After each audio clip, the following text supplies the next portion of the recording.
comme ça, vous pensez que votre femme essaie de vous tuer, c'est ça? Oui, en effet, j'en suis sûr. Je sais qu'elle a pris une assurance vie pour moi. Enfin, on l'a fait ensemble, pour être honnête. Mais comment est-ce que ça prouve qu'elle essaie de vous tuer? Croyez-moi, elle essaie vraiment. Et je vous assure que vous serez payé en conséquence. Écoutez, je ne fais pas vraiment confiance aux gens qui essaient de tuer d'autres personnes. Premièrement, vous devez me prouver qu'elle essaie vraiment de vous tuer. Et deuxièmement, que l'assurance vie est bien réelle. Ok, alors déjà, voici les documents pour l'assurance maladie. Et j'ai aussi trouvé un pistolet chargé dans notre table de nuit. Apparemment, elle l'a acheté récemment. Je l'ai pris en photo. Ça ne me prouve toujours pas qu'elle essaie de vous tuer. Bah, je sais pas, alors vous pouvez pas la surveiller ou quelque chose comme ça? A-t-il dit en se levant et en tapant du poing sur le bureau. Monsieur Goodwin, nous sommes sur mon lieu de travail. Si vous n'aimez pas mes services, vous pouvez toujours aller chercher un autre tueur à gages. Si vous êtes mal poli avec moi, je ne vous aiderai pas. Il s'est assis de nouveau et a baissé la tête. Il avait l'air d'avoir compris. Ok, je m'excuse. Je veux juste la tuer avant qu'elle ne me tue. D'accord. Est-ce que vous avez l'argent? Oui, 20% de son assurance vie, c'est ça? En espèces, oui. Il a ouvert sa mallette et en a retiré plusieurs liasses de billets. Je les ai comptés. Et les 100 000 $ étaient là. Parfait. Maintenant, revenons sur le fait que j'ai impérativement besoin de cette preuve qu'elle essaie de vous tuer. Comme je vous ai dit, je n'ai pas plus de preuves que ça. Ah si, attendez.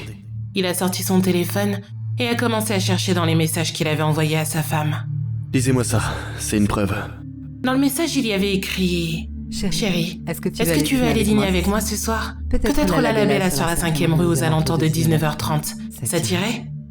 Et vous considérez ça comme une preuve? Tout ce que je vois, c'est une femme qui essaie d'aller au restaurant avec son mari. Vous ne comprenez pas?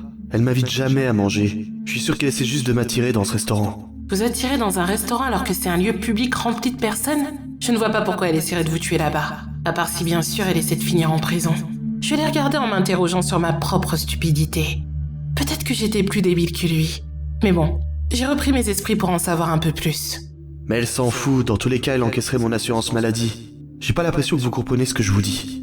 Monsieur Goodwin, je suis juste là pour faire mon travail. C'est à vous que revient la tâche de me prouver que votre dossier est légitime. Et ensuite, c'est à moi de voir si je m'en occupe. Écoutez, petite sotte, je viens de vous donner 100 000 $ pour tuer ma femme. Et elle a plutôt intérêt d'être morte demain matin. D'accord, très bien. Laissez-moi juste attraper mon tampon pour mettre sur votre dossier le mot refusé. Je l'ai regardé, et il était sans voix. Il voulait faire le malin et voir si j'allais céder. J'avais vraiment l'impression qu'il pensait que les 100 000 € qu'il avait posés sur mon bureau allaient être assez pour que je réponde oui à sa demande. Mais ça ne fonctionnait pas comme ça. Vous voyez, je ne tuais qu'une personne par an. Et bien sûr, j'essayais toujours d'en tirer le maximum de profit.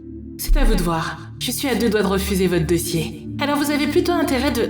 D'accord, j'ai compris. Monsieur Goodwin me regardait avec rage, comme s'il venait de perdre 100 000 $ dans un jeu de hasard. Je ferai n'importe quoi pour que vous acceptiez mon dossier, ok? Vous pouvez prendre mon téléphone, ma mallette. Elle fait 7 carats. Elle est recouverte de véritables diamants. Pitié, dites-moi que ça vous va. Eh bien, comme je vous ai dit, peu importe ce que vous me proposez, je ne changerai tout de même pas mes conditions.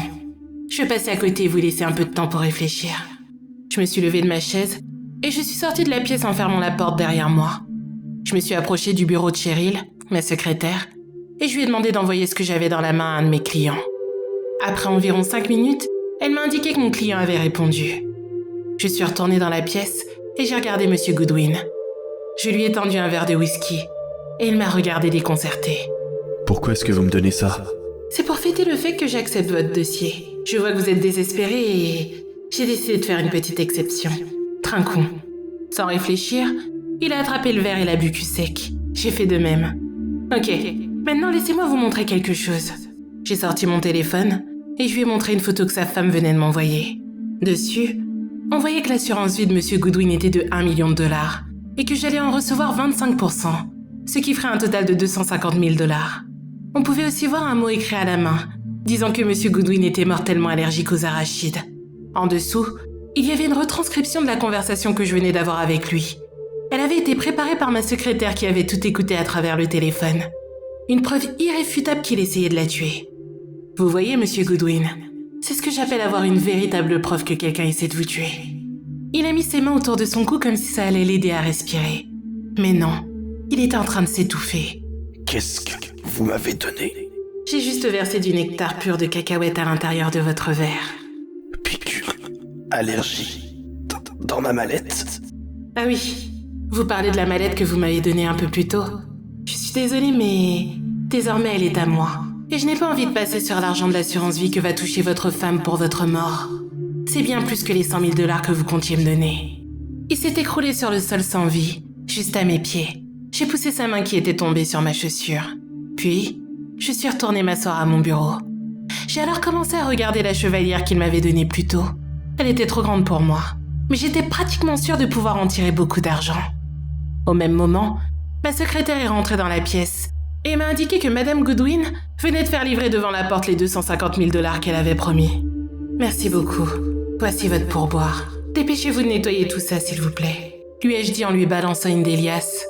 En sortant, je lui ai fait un clin d'œil. Et comme toujours, je lui ai dit « À l'année prochaine, Cheryl ».